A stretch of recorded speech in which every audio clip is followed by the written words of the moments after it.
I had to hit him with that GOAT intro.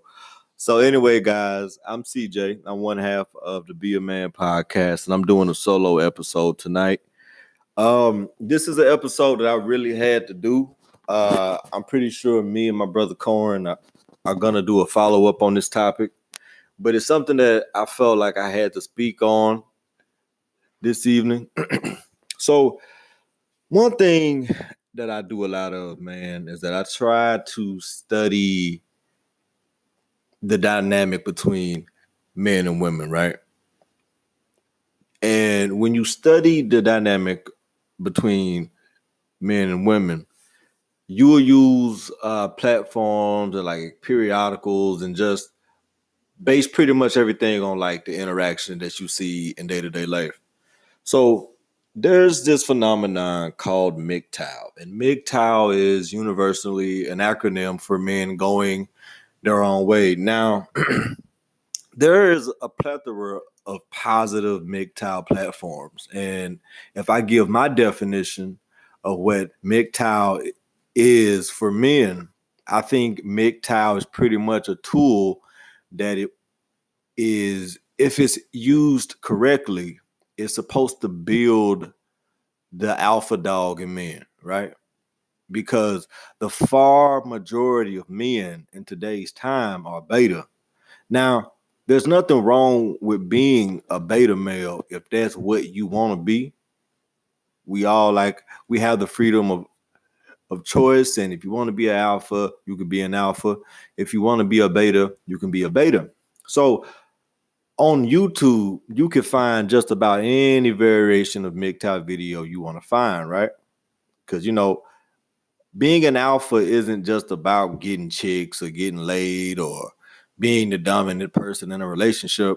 Being alpha is something that you have to do in all aspects of your life, whether it's career, whether it's pretty much just taking charge of your own life, and it's realizing that as a man, you cannot be passive about the things you want or the things you want, right? So on YouTube, I'm noticing a trend of negative MGTOW videos that are solely bashing women. And it blew my mind like the first time I saw like a couple of them. Like I went on a binge, man.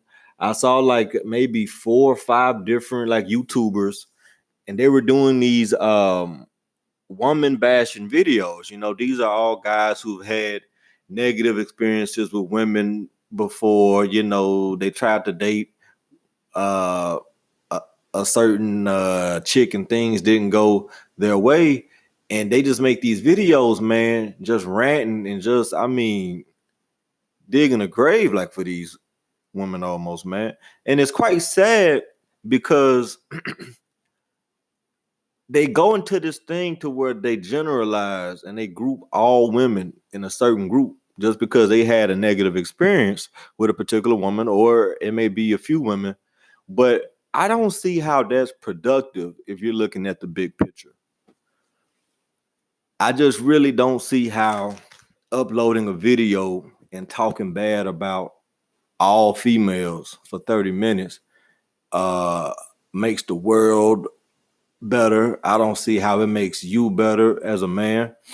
I just don't see how you can just get online and feel free to dog out all women and that's it. Like there's no, whenever I make my critiques of women, I like to always end it on a bright side. So if I say some not so flattery things, I'm going to always try to add some positivity to the end, because I do believe I guess you could say I'm like optimistic, but I try to talk about the positives too, because men and women, no one is all negative. Like even the worst person you could possibly think of, there are some positive attributes to them. So when you go onto these videos and I hate women and men should stay away from relationships and men shouldn't get married and men shouldn't be, if you have a legitimate reason, if you have a healthy reason for why you don't want to do it, say for example, you're just trying to work on yourself, or you're trying to get to a better place to where you can actually contribute, or you just get to a point to where you see it as a plausible thing to do or not do, that's fine. But a girl who cheated on you 3 years ago, or a girl you tried to talk to at the office who didn't want to talk to you, or a girl who put you in the friend zone one time, that shouldn't put all women in a negative space. And there are far too many videos and there's far too much rhetoric I see and I hear, whether it's podcasts or YouTube videos or just a lot of negativity, man. And you can be objective, all right? I mean, I would be the biggest, the most enormous type of hypocrite if I said I didn't have my opinion on women, or the far majority of women. But I also I will also build women up. And what we have to do, what we have to be careful not to do, men, is even when we're stating our frustration, even when we're talking about the negatives that come from certain kind of women, we have to also be cognizant that all women are not like that. Like, we're not talking about all. When you say in general, you're simply saying this is the average, but you're not talking about all. So we have to be very careful to not group all women into that same category. And I know the rebuttal could say, well, women do it. Well, that may or may not be true. I haven't watched all female videos, so I wouldn't be able to attest to that. But to the point of this podcast, man, is this particular episode, I really want us to be careful about going into that rabbit hole of negativity when it comes to simply just speaking about the negative points. All right? Because that doesn't accomplish anything. If you're putting out a message conveying that men should hate women, all you're doing is you're furthering the gender war. All you're doing is you're widening the gap between male and female relations at large. And that doesn't save, help, or rescue anybody, man. So I think, and also too, when some of the guys make the videos, I can honestly say a lot of the rhetoric that I hear, I just can't relate to. Now, has every relationship been perfect, or have I always the issues and the problems that some dudes have with women, I just simply can't relate to. Like, I'm not saying like I'm a gigolo or I'm a player or nothing like that, but some of the struggles that a lot of guys have with women are a lack of them having basic instincts, basic skill sets that I think all guys or all people should have. So many dudes have issues and they struggle with women because they just don't know how to communicate. I mean, communication is key. If you don't have to have money, man, or have status. If you got that mouthpiece, man, if you can have a conversation, another thing that guys don't have, I wish I could take charisma and put it in a glass jar, man. I would sell, if I could bottle up charisma, man, I don't brag on too many things that I possess, but I can tell you what, you can't name 5 people who have more charisma than your boy. And charisma is something that is very, very vital, man. Like, charisma is an asset, man. And it's not something that you can teach.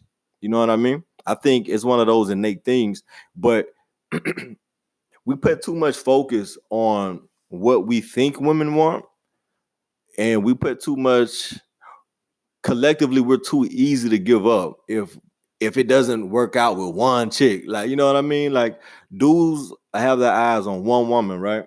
And they'll get friends on us. She may not be feeling them the way that they're feeling them. And they'll just swear that all women are trash because of this one incident or this one scenario. So I just think, man, like a lot of the dudes who are complaining, they could fix their problems if they just had more confidence. You know what I mean? Like the guys who make those type of like and it's called like the red pill like rage, right?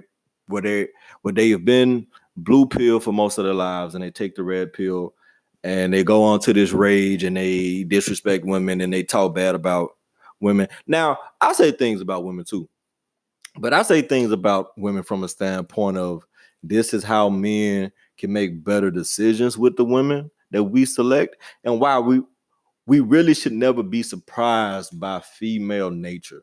Once you understand female nature, nothing a woman does will ever surprise you or disappoint you or shock you because you know they're just in her nature. That's in her DNA. Like if you were to go outside and a bee were to sting you, right? Or a snake were to bite you. Well, bees sting and snakes bite, it'll suck. You know what I mean? Like you wouldn't want to go get stung or bitten, but you can't be too mad about it because that's what those two things do. So, and before y'all jump on me, I'm not saying anything particular that women do, but women do have like trademarks and women do have like tendencies that some guys just cannot for the life of them believe. From hypergamy and this matriarchal like media, you would be led on to think that women are sugar spice and everything nice, and that just isn't the case. That's not the case. And your inability as a man to come to that realization, that's normally where most of the frustration comes from. If I can give my opinion on it, men have this preconception of women based off, the media or, how they were raised, and they've pretty much been misled. Now, that doesn't mean that women are terrible. I don't think like women are awful. But I do think that men and women are wired differently. I think men and women view love in different ways. And Corn and I will have to do a later episode on that. But I do think that men and women are designed differently.